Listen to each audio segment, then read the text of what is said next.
IPC section 405 കുറ്റകരമായ വിശ്വാസലംഘനം.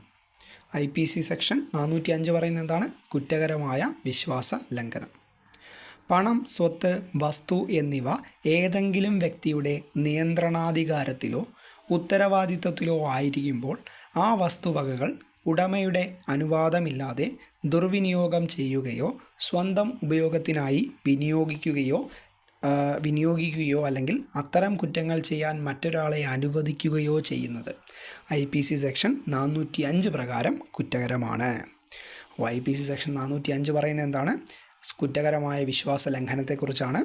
പണം, സ്വത്ത്, വസ്തു എന്നിവ ഏതെങ്കിലും വ്യക്തിയുടെ നിയന്ത്രണാധികാരത്തിലോ ഉത്തരവാദിത്വത്തിലോ ആയിരിക്കുമ്പോൾ ആ വസ്തുവകകൾ ഉടമയുടെ അനുവാദമില്ലാതെ ദുർവിനിയോഗം ചെയ്യുകയോ സ്വന്തം ഉപയോഗത്തിനായി വിനിയോഗിക്കുകയോ അല്ലെങ്കിൽ അത്തരം കുറ്റങ്ങൾ ചെയ്യുവാൻ മറ്റൊരാളെ അനുവദിക്കുകയോ ചെയ്യുന്നത് IPC സെക്ഷൻ 405 പ്രകാരം കുറ്റകരമായ വിശ്വാസലംഘനമാണ്. അപ്പോൾ IPC സെക്ഷൻ 405 പറയുന്നത് എന്താണ്? കുറ്റകരമായ വിശ്വാസ ലംഘനം.